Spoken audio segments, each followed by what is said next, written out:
rantau panjang.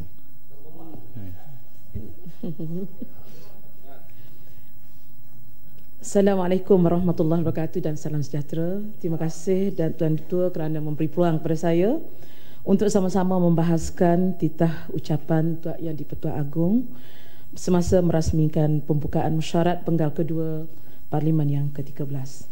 Tuan Yang di-Pertua, saya juga mewakili suara rakyat Rantau Panjang dan juga suara muslimat seluruh negara bersama menyatakan rasa kesedihan dan kedukaan di atas kehilangan MH370. Doa dan harapan kita supaya dipercepatkan penemuannya dan kita mengharapkan supaya keluarga mangsa supaya terus bersabar dan terus tabah, dan kita yakin semua yang berlaku itu ada hikmah yang besar di sebalik peristiwa yang berlaku itu, walaupun perkara itu amat kita tidak sukai. Dan saya juga mengambil kesempatan ini merakamkan setinggi-tinggi jutaan terima kasih kepada semua pihak yang telah memberi sumbangan tenaga untuk dan segala-galanya untuk membantu mencari pesawat yang hilang sama ada dalam dan luar negara. Soalannya di sini ialah, apakah langkah keselamatan yang telah kita ambil iktibar daripada peristiwa yang berlaku? Kes seumpama ini kita tidak mahu berulang dalam negara kita, apalagi yang membabitkan warga asing sehingga menggunakan kad pasport daya yang dicuri dan sebagainya. Seharusnya tidak berlaku dalam negara kita. Begitu juga alat pengesan radar dan sebagainya. Dan apa yang paling memalukan kita apabila negara-negara luar membawa kapal-kapal yang canggih, kapal perang yang canggih, kita hanya mengarahkan bot-bot nelayan untuk mencari pesawat MH370. Jadi ini adalah satu perkara yang memalukan. Di mana kehebatan kita sebenarnya dari sudut keselamatan? Jadi apakah usaha MAS terutama sekali dalam menjaga reputasi MAS?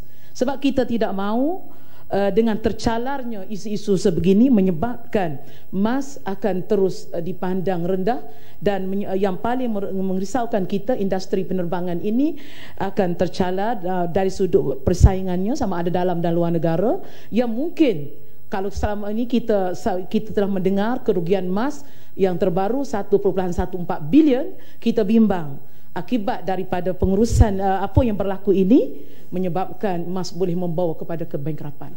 Itu amat membimbangkan kita. Dan yang di-Pertua, saya ingin menyentuh juga ialah berkaitan dengan isu baru yang berlaku dalam negara kita, iaitu Festival Future Music 2014. Dalam keadaan negara kita bersedih dan kita mengerah rakyat bermunajat, bersolat hajat untuk memohon doa kepada Allah, kita sungguh sedih di saat rakyat bersedih dengan kehilangan MH370.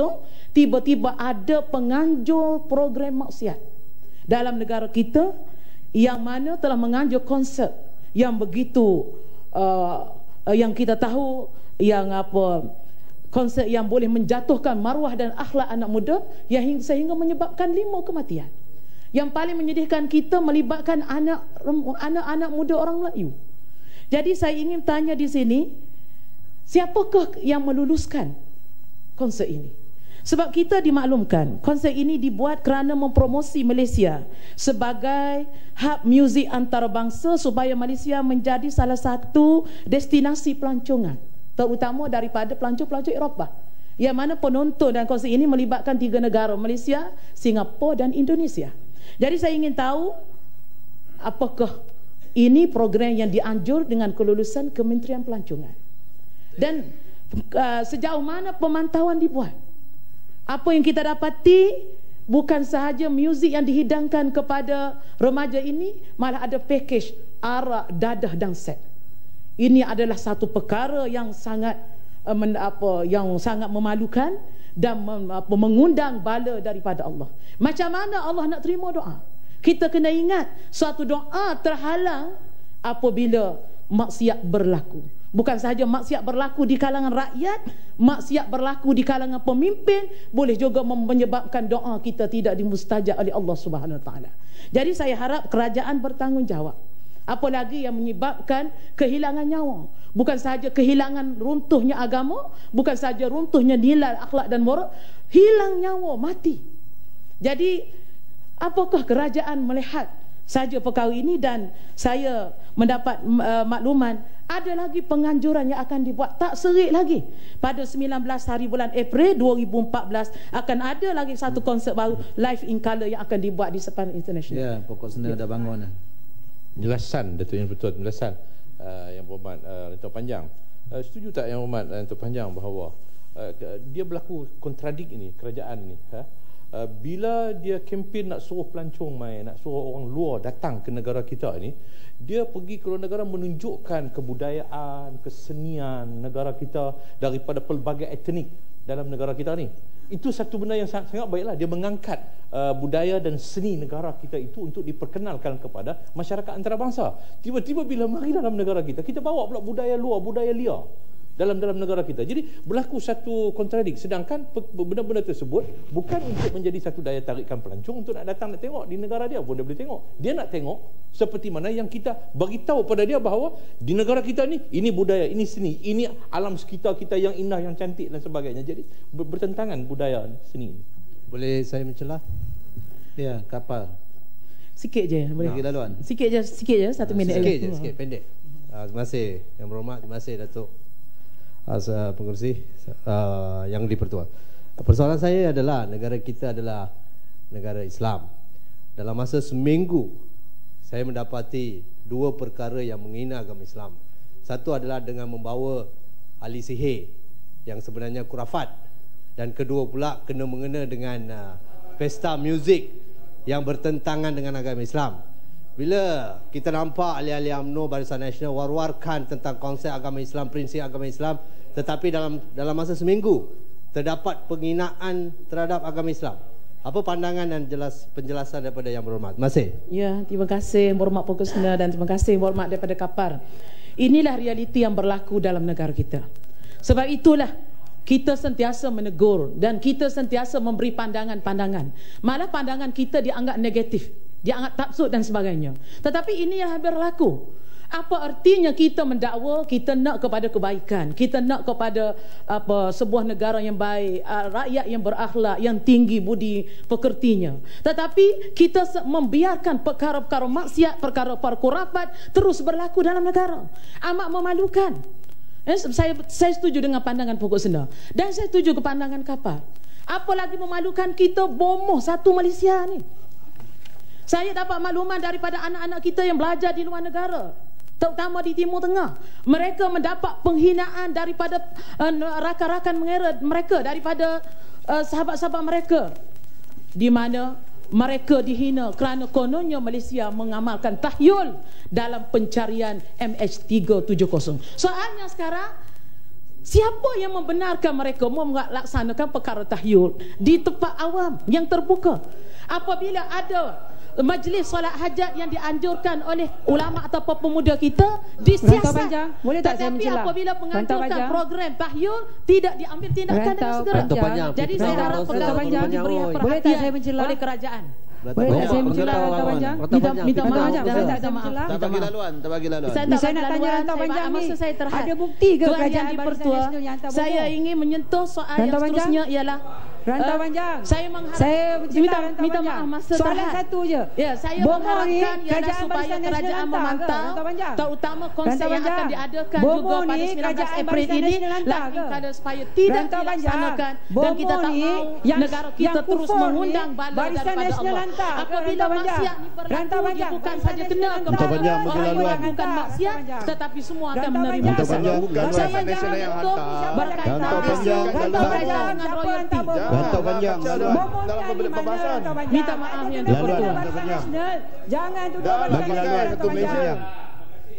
Kepada yang berhormat daripada Rantau Panjang ni, isu bomo ni pakat jadi meriah.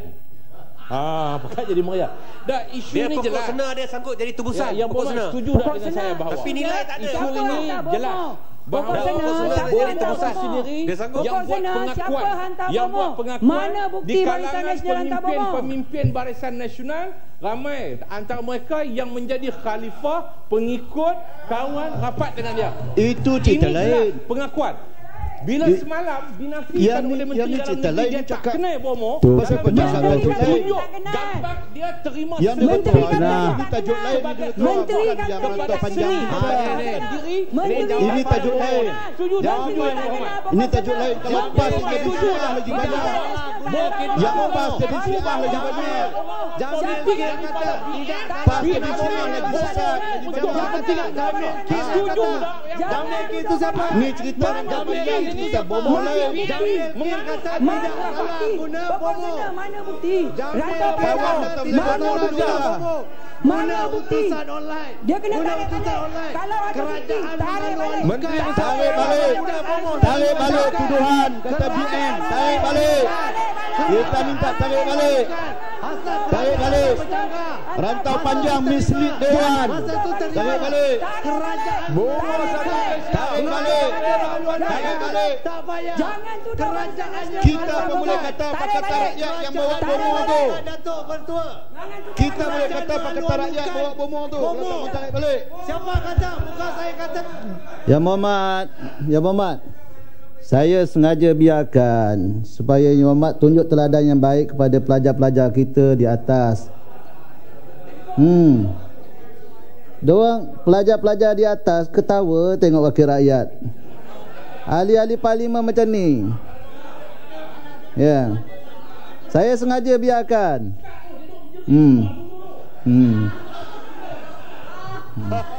Sila Rantau Panjang, sila. Saya nak meneruskan ucapan.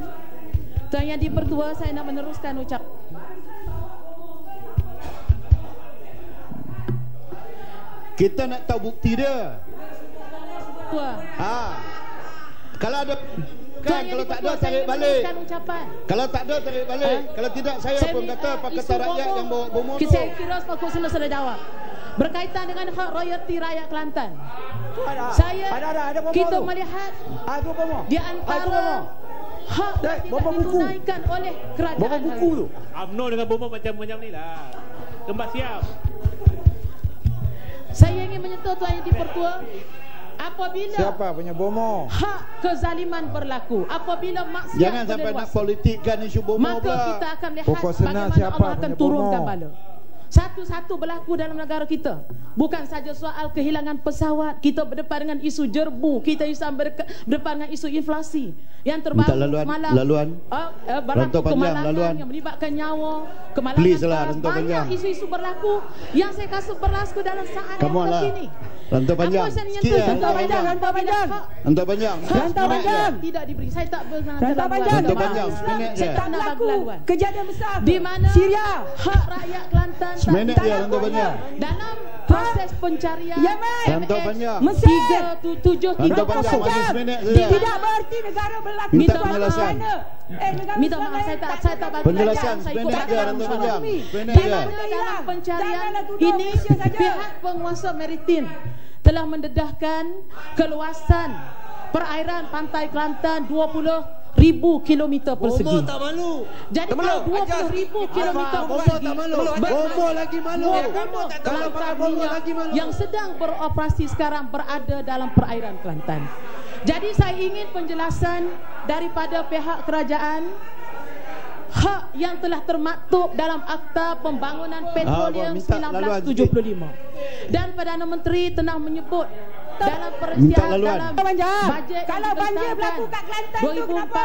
2014 di mana satu jawatan kuasa untuk pembayaran wang tunai royalti akan dilaksanakan dalam tempoh 6 bulan untuk diselesaikan.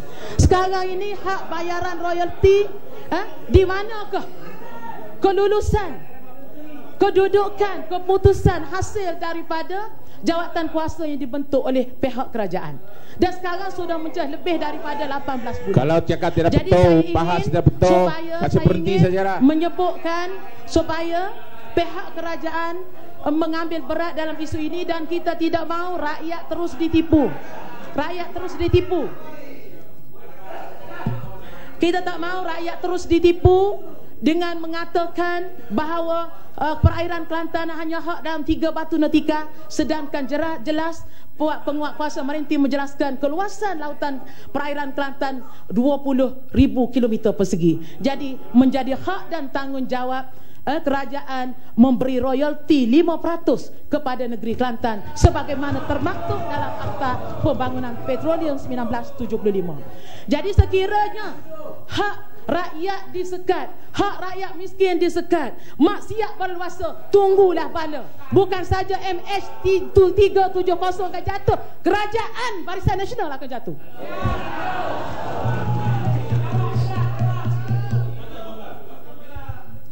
Tuan Yang di-Pertua, saya ingin menyentuh juga berkaitan masalah kesusahan rakyat berkaitan dengan kenaikan kos hidup, kenaikan harga barang, di mana kita melihat hasil daripada kenaikan harga minyak, penarikan subsidi minyak, penarikan subsidi gula dan kenaikan tarif elektrik memberi kesan dan impak yang cukup besar tentang kos hidup rakyat. Hari ini rata-rata rakyat menderita, terutama di kawasan luar bandar. Apalagi dengan kos harga getah yang semakin rendah, terutama bagi pekebun-pekebun kecil. Bayangkan pekebun-pekebun kecil di kampung, harga getah segerap hanya lebih kurang RM2.50 saja sekilo. Sekilo gula RM2.80. Maknanya dengan ekonomi yang ada sekarang, sekilo getah yang dijual oleh pekebun kecil kampung tak mampu nak beli sekilo gula. Bayangkan kedudukan yang ada pada hari ini.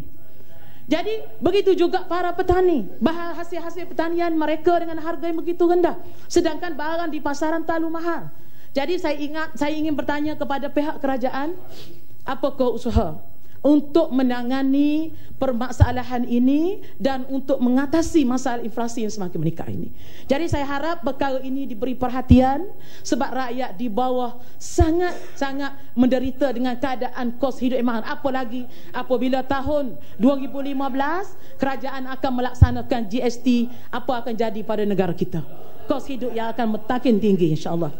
Tuan Yang di-Pertua, saya ingin menyentuh juga berkaitan dengan keselamatan sempadan. Kawasan saya kawasan sempadan. Jadi mana kerajaan pernah menyebut sebelum ini akan melaksanakan pagar keselamatan di sempadan. Saya ingin tahu apakah macam manakah bentuk pagar keselamatan yang akan dilaksanakan. Sebab keutamaan sekarang terutama di kawasan saya ialah tebatan banjir. Setiap kali berlaku banjir, maka kerugian berjuta ringgit bukan sahaja dihadapi oleh rakyat biasa, oleh golongan peniaga, petani, penternak, binatang mereka mati, tanaman mereka mati, hasil perniagaan mereka tak dapat berniaga hampir 2 bulan kerana musim banjir, dan bangunan-bangunan sekolah yang rosak, balai polis yang tenggelam, begitu juga pusat kesihatan dan banyak lagi.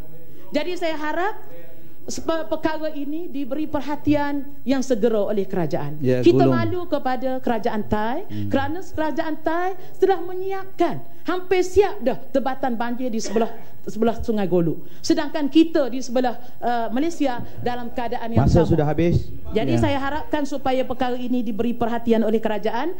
Akhirnya Tuan Yang di-Pertua, saya ingin menyentuh berkaitan dengan isu insiden yang berlaku pada pasangan suami isteri dalam isu yang berkaitan dengan negara Sweden yang berlaku sebelum ini.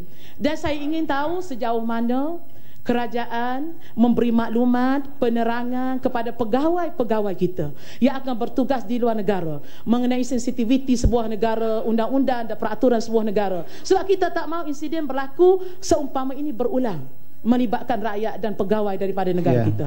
Jadi perkara ini supaya diberi perhatian yang sewajarnya oleh pihak kerajaan. Jadi terima kasih Tuan Yang di-Pertua. Pasir Gudang.